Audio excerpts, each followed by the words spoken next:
सर्वांना स्वातंत्र्य दिनाच्या खूप खूप शुभेच्छा देते।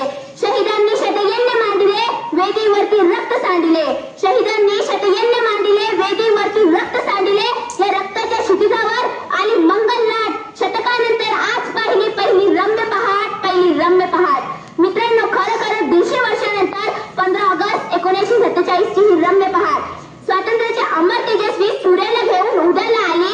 मित्रांनो, आजचा दिवस सर्व भारतीयांसाठी आनंदाचा, उत्साहाचा व अभिमानाचा हा दिवस आहे।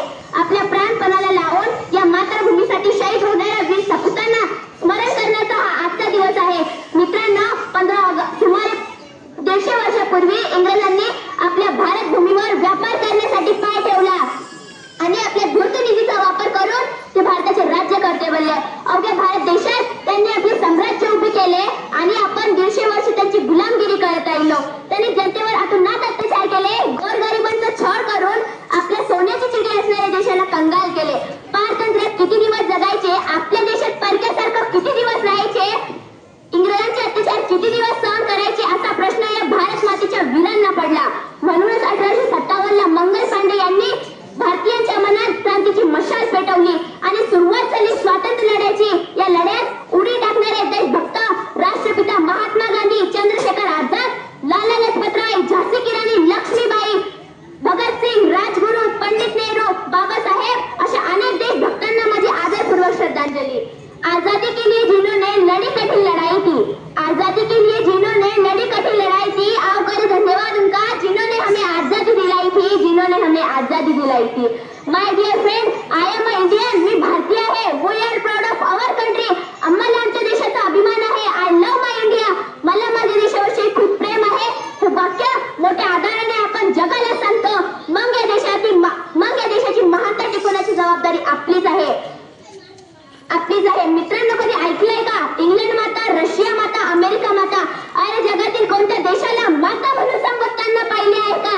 मित्रांनो, आपला इंडिया असा एकमेव देश आहे ज्याला आपण भारत माता म्हणतो। इतकी महानता देशाच्या मातीत आहे। अरे या मातीने तरुण तडफदार नेतृत्व असणारे छत्रपती शिवाजी महाराज आपल्याला दिले। शिक्षणाची गंगा घरोघरी पोहोचवणाऱ्या सावित्रीबाई व महात्मा फुले दिले।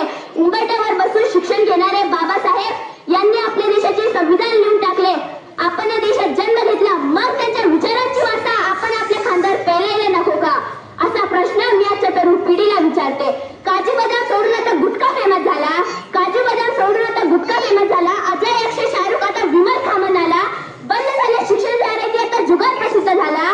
बंद झाल्या शिक्षण जाहिराती, आता जुगार प्रसिद्ध झाला। हिंदी आणि मराठी कलाकार रमेश खेळा म्हणाला।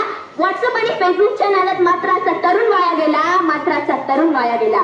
अशी आहे आजच्या तरुणांची परिस्थिती। मित्रांनो, शिवाजी महाराजांचे मावळे म्हणायचे, लवकर उठे पळस सुटे तर वर सुटे पर पीछे नहीं हटे, पर पीछे नहीं हटे। आणि बघा आजच्या तरुणांची परिस्थिती काय म्हणते, उशिरा उठे दारू घोटे, दारू का गिलास फुटे पर दारू नहीं छुटे, पर दारू नहीं छुटे। अशी आहे आजच्या तरुणांची परिस्थिती। मित्रांनो, आपण अजूनही श्रद्धेवर नाही तर नंतर श्रद्धेवर विश्वास ठेवतो। 21व्या शतकात अजून काही मिडल क्लास फॅमिली आहे ज्यांना अजूनही असे वाटते मुलींसाठी फक्त चूल आणि मुलंच योग्य। आज मित्रांनो, असे कोणतेही क्षेत्र नाही ज्या क्षेत्रात मुलीने स्वतःला सिद्ध केले नसेल। वर्तमान काळाचं उदाहरण घ्यायचं झालं तर आपल्या देशाने ऑपरेशन सिंदूर केला। 2 वाघिणी लेफ्टनंट सोफिया कुरैशी, ओमिका सिंग या 2 वाघिणींनी शत्रूच्या घरात घुसून शत्रूला आपली लायकी दाखवली। मैं भी सरहद पर जाऊंगी, सीने पर गोली खाऊंगी, मैं भी सरहद पर जाऊंगी, सीने पर गोली खाऊंगी। लड़कियां कमजोर नहीं होती, ये दुनिया को दिखाऊंगी। भूल मत करना मुझे पापा की परी समझकर, भूल मत करना मुझे पापा की परी समझकर। अगर देखे कोई मेरे भारत पर आग उठाकर, उस दुश्मन की छाती पर तिरंगा लहराऊंगी, तिरंगा लहराऊंगी। मित्रांनो, सेनापती बापट म्हणायचे, हा देश माझा याचे भान जरासे राहू द्या रे, हा उंच हिमालय माझा, हा विशाल सागर माझा, हा गंगा यमुना शेती धरती बाग बगीचा माझा, अभिलाषा याची धरिता कोणी नजर वाकडी करता, त्या मरण द्यावयास पूरण आपल्या बाहू राहू द्या रे। हा देश माझा याचे भान जरासे राहू द्या रे, जरासे राहू द्या रे। हा देश माझा आहे, या देशातील मातीच्या कणाकणावर माझा हक्क आहे, या देशाला प्रगती पदावर नेण्याची जबाबदारी माझीच आहे। असा विचार जर प्रत्येक व्यक्ती करेल ना, तेव्हा आपला देश सत्ता झाल्याशिवाय राहणार नाही। शेवटी एवढे सांगेन, व्यर्थ नहीं जाने देना उन वीरों